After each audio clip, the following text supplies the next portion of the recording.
Well, hello and welcome to this week's episode here on the Restasaga Classic Car Restoration YouTube channel. And this week we're back at the 1976 Land Rover Series 3 88-inch diesel. Now, many of my regular viewers will know that this is a regular vehicle here on the channel. It's undergoing a slow conversion into sort of like a day van camper. It's been in my ownership now for 11 years, and that's really what the focus of this video is. I pulled this Land Rover out of a hedge, as the thumbnail to this video would suggest, and completely restored it from ground up, straight after my last school exams when I was 18.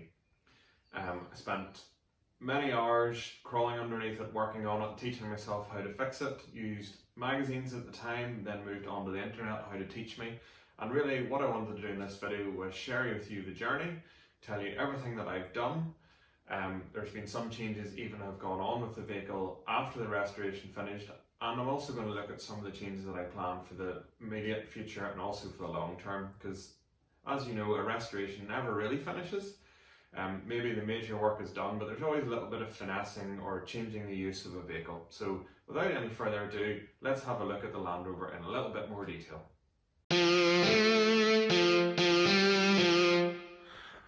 So while the UK remains in lockdown, I remain in the garage. The Land Rover has been moved up here to create some more room down in my storage. So that's why I'm using it for this week's subject for a video.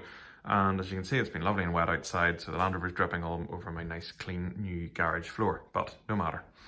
This Land Rover was bought by my grandfather in 1976 and has been in the family from new.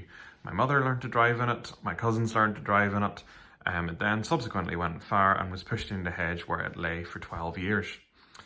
Therefore, 11 years ago, I pulled it out of the hedge, strapped it to the back of the tractor, dragged it up the lane and restored it in a shed with no electricity, no running water for fixing or washing or cleaning things, and that process took about 2 years and 2 months to do.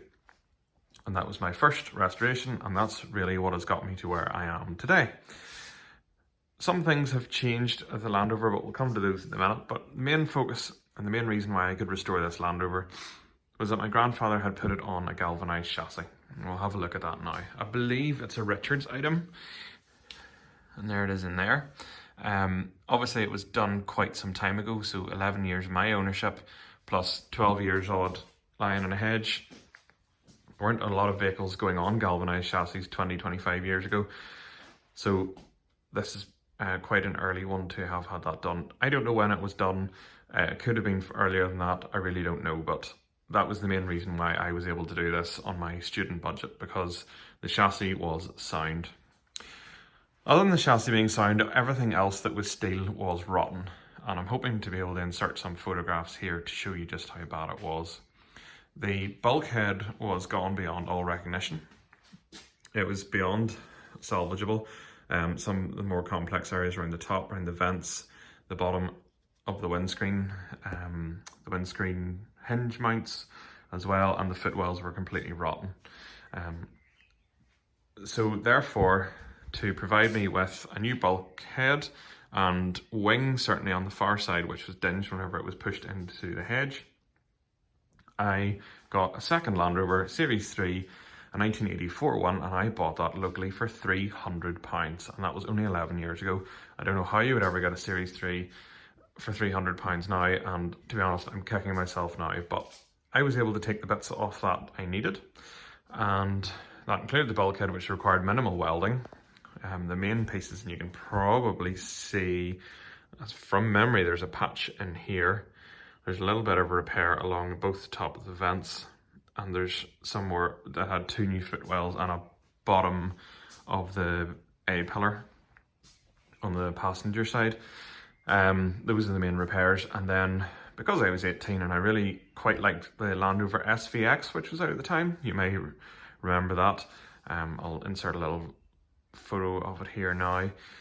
The SVX was my inspiration for this, and that's why it started out all silver and black with silver 8-spoke wheels, which I think it looked really smart at the time, and it went really well.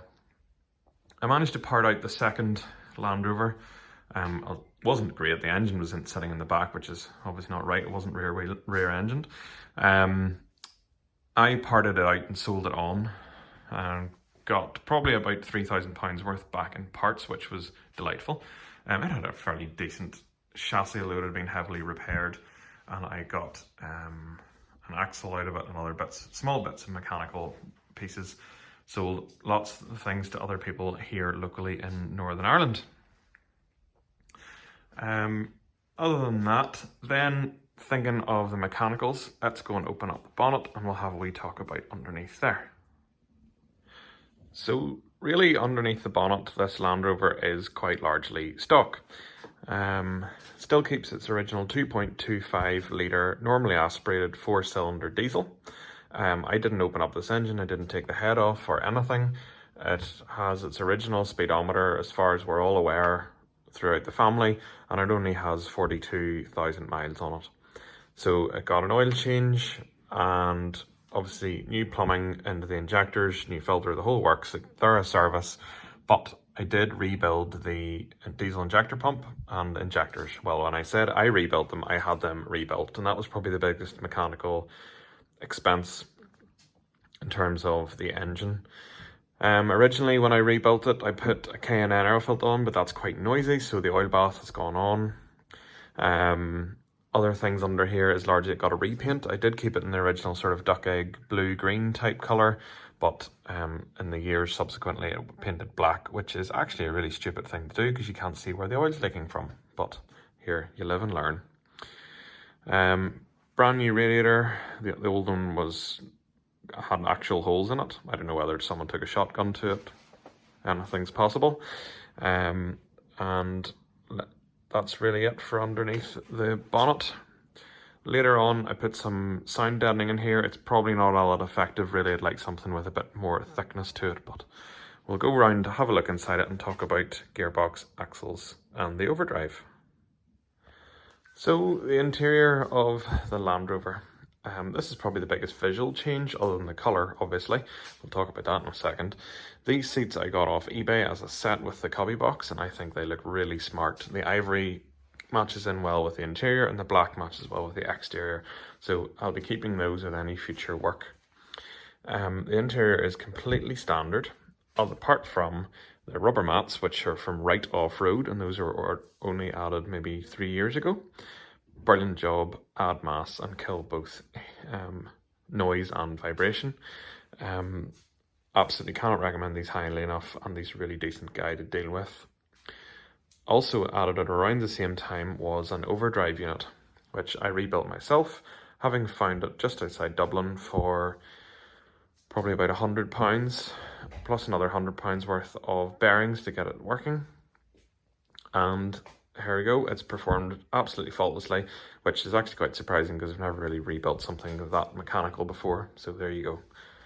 And there's the so-called Green Bible down in the footwell. Junior Resto Saga arrived a few years ago, so he gets pride of place there in the front beside me. And Mrs. Resto Saga goes in the back on the new, fairly recently added bench seat. In terms of gearbox, completely standard 4-speed, other mechanicals, axles, exploded the differential in this one. It actually has sort of an earlier, just close the door over there, it actually has an earlier type differential now with the detachable nose, so not just as standard, but if you've been watching the channel you'll know I am in the midst of rebuilding the original diff for it, which is here on my very tidy workbench. So this diff is work in progress, it's all cleaned up, stripped, just waiting on some tools and some money to get some parts ordered for it. Back to the Land Rover, completely new suspension throughout, but as you've seen in recent videos, I've started to be slightly concerned about this corner here. This spring is as flat as a pancake, and on inspection today, actually the one on the other side isn't actually very good either. So 2 new springs are going to get ordered as soon as the funds are there. And that's largely talking about the restoration. So in the time since the restoration, I've pointed out a few things like the addition of the overdrive, the sound deadening. The wheels also changed back to the originals. I had the proper wheels sandblasted, powder coated. I repaired one of them. I made a video on that as well. You might want to check that out. The roof bars have been added, and those are actually quite handy for carrying ladders, the kayak, all those sorts of things. Longer items that obviously don't fit inside a short wheelbase. It's really just been made slightly more usable over the years, and it's an important vehicle in our fleet because it's sort of the workhorse. It regularly tows a large rice trailer that was 1950s that was restored to match, and I recently did a video on those pair as well. You might wish to check that out. The pair of them look really well together too. And then, just to summarise really, as I alluded to at the start of the video, there are plans for this Land Rover in the future. I've currently got a video series as to how I'm converting this into a day van and eventually a camper. So there are seats going in the back. I'm going to create a table in the back, mount a cooker on the back door. Back door probably itself needs replaced because it's pretty rusty, as is the original. So that'll make the back a bit more usable. We'd love a roof tent, but practicality, to me, not entirely sure if it's going to fit in the garage, and I do keep this garage all the time, so roof tent might not be the idea, and they're also really expensive. So I might just put a bed in the trailer. Haven't quite figured that bit out yet. Other cosmetic things, I'd like to at least paint the back panels and the roof in the original limestone. I'm not sure if I can afford to do a full respray this time, and think to do a full respray would lead to end up being re-restored because the engine needs a little bit of work. It's leaking oil, and the gearbox second gear is a bit iffy. So I think at the minute it's entirely usable. It's very drivable. The oil leak can be managed, and second gear only pops out in overrun. So yes, it needs a gearbox rebuild, but it's entirely drivable. So I think really just keep the painting to this and sort of restore a series look, but keep the black, because I do still quite like it, but the cream will add a little more character to the vehicle as well. As I've said, coming up in the next few weeks, I'm going to be putting 2 new springs in the back, which will really hopefully level out the Land Rover. It hasn't been sitting straight for years. So 2 new springs in the back. Probably do a full rear axle refresh, strip the paint off it and put some proper decent epoxy based paint on there as well. And maybe if the timing is right, I can have the differential sorted as well. So lots to think about for the future, and the plans change almost on a weekly basis, as I'm sure all you classic car enthusiasts and Land Rover enthusiasts are always thinking about your projects just like myself. And so there you have it. I hope you've all really enjoyed this look back through the 11 years in my ownership of this Land Rover. I'm sorry we're stuck in the garage still, but that's out of my control, and until this coronavirus blows over and the pandemic and the restrictions are relaxed a little bit, I have a feeling that this is how the videos are going to be for a little time yet. But I have a few ideas floating around, and I hope to keep things interesting for you.